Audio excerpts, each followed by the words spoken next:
warahmatullahi wabarakatuh. Pemirsa, kembali lagi bersama saya Fibi Srayu Anita dalam Jurnal Kotim. Informasi mengenai Kabupaten Kota Waringin Timur dan sekitarnya telah kami rangkum untuk Anda. Berikut informasi selengkapnya.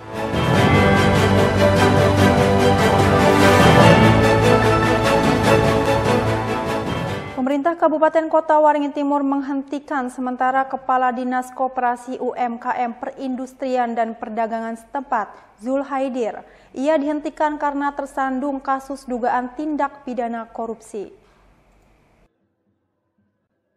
Zul Haidir saat ini tengah menjadi tahanan di Treskrimsus Polda Kalimantan Tengah karena diduga melakukan tindak pidana korupsi. Kepala Bagian Kepegawaian dan Pengembangan Sumber Daya Manusia Kota Waringin Timur, Kamarudin Makalepu menjelaskan, atas perkara tersebut status Zul Haidir sebagai aparatur sipil negara dihentikan sementara. Dalam menentukan langkah selanjutnya, pemerintah Kota Waringin Timur masih menunggu keputusan pengadilan yang berkekuatan hukum tetap. Terkait jabatan Zul Haidir sebagai Kepala Dinas, pemerintah kabupaten telah menunjuk Pak Rujiansah selaku Sekretaris Dinas sebagai pelaksana tugas. Ya, sedang menjalani proses hukum, kita tunggu nanti keputusan final. Setelah ada nanti keputusan ingkrah dari penetapan pengadilan yang berkekuatan hukum tetap, baru diputuskan apakah yang bersangkutan dinyatakan bersalah atau tidak, dan seterusnya nanti baru kita tindak lanjut. Kalau saat ini apa Pak, cuti atau gimana Pak? Pemerintah sementara, mungkin karena pejabat definitifnya sedang dalam proses hukum sesuai ketentuan, juga kita tunjuk PLT. Kemarin kita sudah serahkan SK-nya lebih dulu, Pak Sekretarisnya ditunjuk selaku PLT. Kasus yang membelit Zul Haidir adalah terkait proyek pembangunan fasilitas gedung Expo di Jalan Cilikriwut Sampit. Proyek dibangun menggunakan APBD Kota Waringin Timur tahun 2018 hingga 2020 dengan nilai kontrak 31 miliar rupiah. Zul Haidir sempat masuk dalam daftar pencarian orang, namun berhasil ditangkap di salah satu apartemen di Jakarta. Mashud Badarudin, Hayat TV. Pemerintah Kota Waringin Timur menghentikan pos komando penanggulangan kebakaran hutan dan lahan. Keputusan itu diambil menyusul sudah adanya terjadinya kebakaran hutan atau lahan, serta seringnya hujan mengguyur daerah setempat. Sejak ditetapkannya status siaga darurat bencana Karhutla pada Juli lalu, pemerintah Kota Waringin Timur mendirikan posko penanggulangan bencana Karhutla. Namun pertanggal 1 September 2024, aktivitas posko yang melibatkan BPBD, TNI, Polri, serta Manggala Agni dihentikan. Seluruh personil yang tergabung dalam posko dikembalikan ke satuan masing-masing. Kepala BPBD Kota Waringin Timur Multajam mengatakan, keputusan itu diambil karena Karhutla sudah tidak lagi terjadi.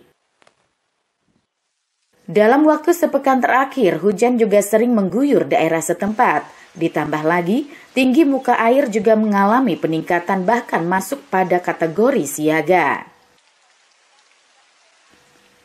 Meski begitu, status siaga darurat bencana Karhutla masih berjalan. Sesuai keputusan, status siaga Karhutla berlangsung 90 hari hingga 20 Oktober mendatang. Per tanggal 1 September nanti, aktivasi posko kita akan hentikan. Seluruh personil yang tergabung dalam posko penanggulangan bencana Karhutla kita akan kembalikan ke satuannya masing-masing terkait dengan situasi iklim. Hasil dari informasi yang kami terima dari BMKG Cilikriwut dinyatakan memang September Oktober itu sudah terjadi peningkatan curah hujan, dan kita monitor juga memang di pos duga air milik Balai Wilayah Sungai 2 Kalimantan itu sudah di daerah Kolakuayan status waspada. Jika nantinya karhutlah kembali terjadi, BPBD Kota Waringin Timur tetap melakukan penanggulangan serta berkoordinasi dengan dinas atau instansi terkait. Mashud Badarudin, Hayat TV.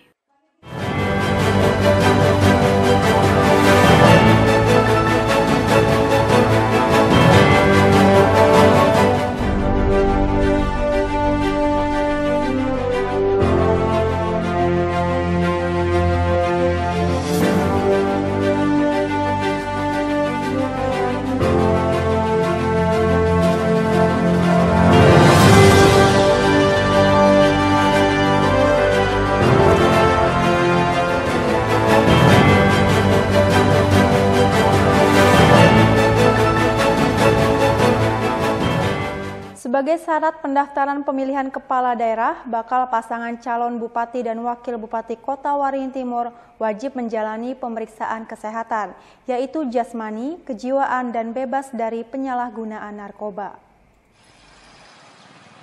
Pemeriksaan kesehatan bakal pasangan calon bupati dan wakil bupati Kota Waringin Timur dilaksanakan di Rumah Sakit Umum Daerah Dr. Murjani Sampit pada akhir pekan lalu.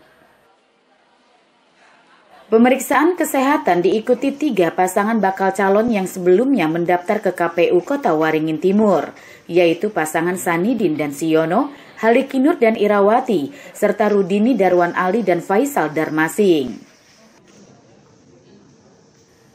Ketua KPU Kota Waringin Timur Muhammad Rifki mengatakan, pemeriksaan kesehatan menjadi salah satu syarat pendaftaran bakal pasangan calon.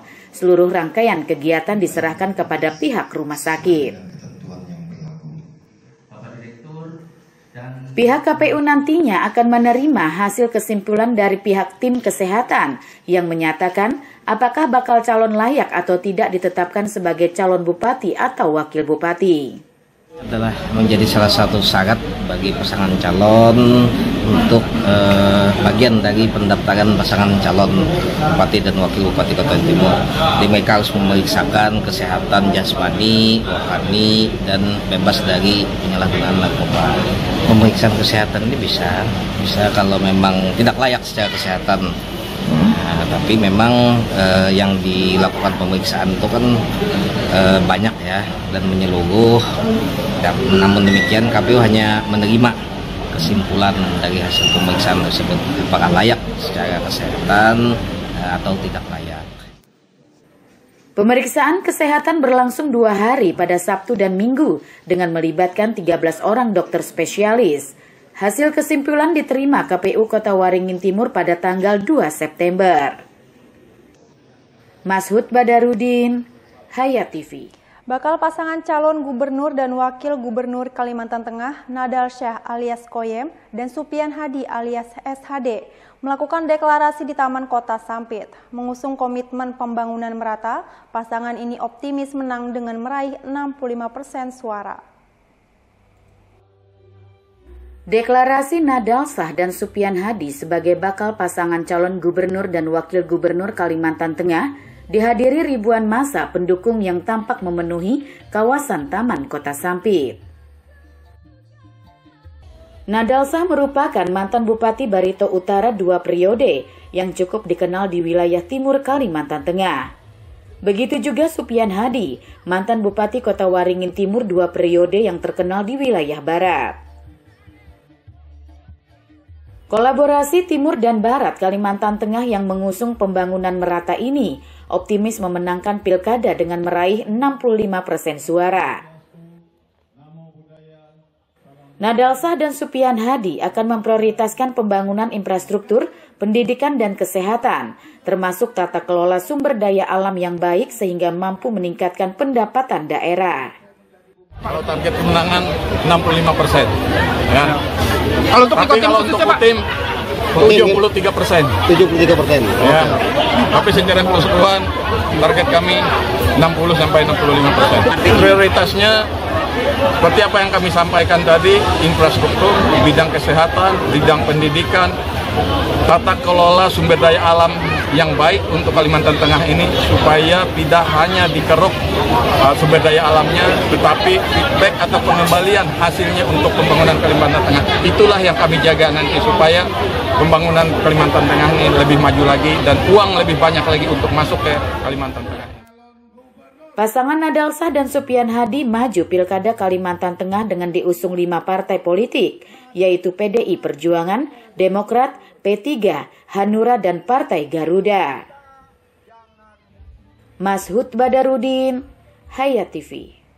Demikian pemirsa, berita tadi sekaligus menutup jumpa kita pada kali ini. Saya Fibis Rayo Anita mewakili jajaran yang bertugas, mohon undur diri dari hadapan Anda. Terima kasih dan sampai jumpa. Wassalamualaikum warahmatullahi wabarakatuh.